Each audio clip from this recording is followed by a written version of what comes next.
ఆహ్లాదానికి address, recharge కి terrace. పూర్తి వివరాలకు చదవండి రేపటి సాక్షి దినపత్రిక. రాజమండ్రిలో 3 వారాలు ముప్పు తిప్పలు పెడుతున్న చిరుత మళ్లీ రూట్ మార్చింది. దివాన్ చెరువు అభయారణ్యం నుంచి కడియం నర్సరీ ప్రాంతంలో సంచరిస్తున్నట్లు అధికారులు గుర్తించారు. దోసాలమ్మ కాలనీలో చిరుత పాద ముద్రలు గుర్తించారు. చిరుతను చూసి నర్సరీ రైతు అధికారులకు సమాచారం అందించారు. దీంతో చిరుతను బంధించేందుకు ఫారెస్ట్ అధికారులు రంగంలోకి దిగారు. చిరుత కడియం నర్సరీ వైపు వచ్చిందని తెలియడంతో నర్సరీ రైతులు, స్థానికులు భయాందోళనకు గురవుతున్నారు. ఇవాళ నర్సరీ కార్మికులకు నర్సరీ సంఘం సెలవు ప్రకటించింది. ఆలమూరు, మండపేట ప్రజలు అప్రమత్తంగా ఉండాలని అటవీ శాఖ అధికారులు హెచ్చరించారు. దివాన్ చెరువులో 3 రోజులు ట్రాప్ కెమెరాస్కు కనపడిన చిరుత ఇప్పుడు కడియం నర్సరీ ప్రాంతంలో సంచరించడం కలకలం రేపుతోంది. ఈ అంశంపై అప్డేట్స్ మా కరెస్పాండెంట్ హరీష్ అడిగి తెలుసుకుందాం. హరీష్, మొత్తానికి నర్సరీ నిర్వాహకులందరికీ సెలవు ప్రకటించడం ఒకంత ఊరటనిస్తోంది. సో మొత్తానికి ఈ రూట్ మార్చిన చిరుతని పట్టుకునే అంశం ఎంతవరకు వచ్చింది?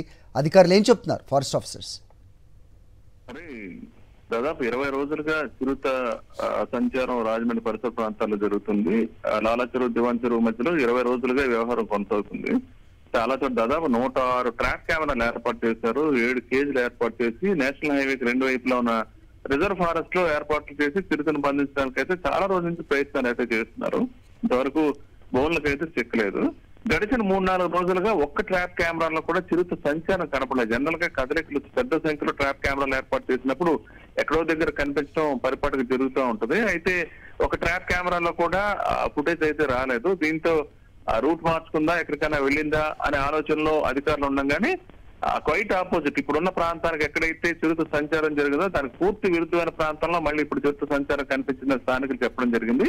అక్కడైతే ఏ రకమైన ట్రాక్ కెమెరాలు ఏర్పాటు చేయలేదు. కేవలం పాదముద్రల ఆధారంగా చిరుత సంచరించినట్టు గమనించారు. దాంతో స్థానికంగా చాలా కలకలం రేగింది. ఎందుకంటే కడియం నర్సరీలో నిరంతరం జనసంచారం ఉంటూనే ఉంటుంది. దాదాపు 5,000 ఎకరాల్లో 1100, 1200 నర్సరీల వరకు అక్కడ ఉంటాయి. నిరంతరం పనులు జరుగుతూనే ఉంటుంది. కొన్ని వందల సంఖ్యలో ప్రతిరోజు కూలీలు వచ్చి అక్కడ పనిచేస్తూ ఉంటారు. అదేవిధంగా ట్రాన్స్పోర్టేషన్ కూడా రెగ్యులర్ గా జరుగుతుంది. ఎప్పటికప్పుడు ఈ నర్సరీకి సంబంధించిన మొక్కలను లోడ్ చేయడం, పంపించడం ఇదంతా జరుగుతుంటది. జనసంచారం చాలా ఎక్కువగా ఉంటుంది. ఈ ప్రాంతంలో చిరుత కనిపించింది, అదేవిధంగా పాదముద్రలు దొరికాయని ఒకసారి కరకలం రేగింది. దీంతో నిన్న రాత్రి అటవీ శాఖ అధికారులంతా అక్కడికి వెళ్లి పరిశీలించడం జరిగింది.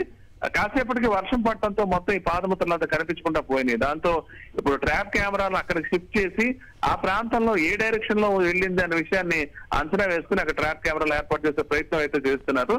మొత్తానికైతే ఎక్కడ కూడా అధికారులకు చిక్కట్లేదు. ఇప్పుడు క్వైట్ ఆపోజిట్ రూట్ లో అది ప్రయాణం చేస్తుంది. దాంతో ఇప్పుడు కడియం నర్సరీల నుంచి ఒకవైపు వీరవరం, అదేవిధంగా ఆలమూరు, మండపేట ఈ ప్రాంతాలన్నీ ఉన్నాయి. ఈ ప్రాంత వాసులంతా అలర్ట్ గా ఉండాలని చెప్పి అధికారులు ఇప్పటికే హెచ్చరికలు జారీ చేయడం జరిగింది. దీంతో పాటు కడియం నర్సరీలో సంచారం చాలా ఎక్కువ జనసంచారం ఉంటది. వాళ్ళు కూడా అలర్ట్ గా ఉండాలని, ఎప్పటికప్పుడు జాగ్రత్తగా ఉండాలని చెప్పడం జరిగింది. సాయంత్రం అయ్యేటప్పటికంతా జనసంచారం లేకుండా కాస్త జాగ్రత్తలు తీసుకునేటట్టు ఉండాలని చెప్పడంతో మొత్తం అందగా అలర్ట్ అయ్యారు.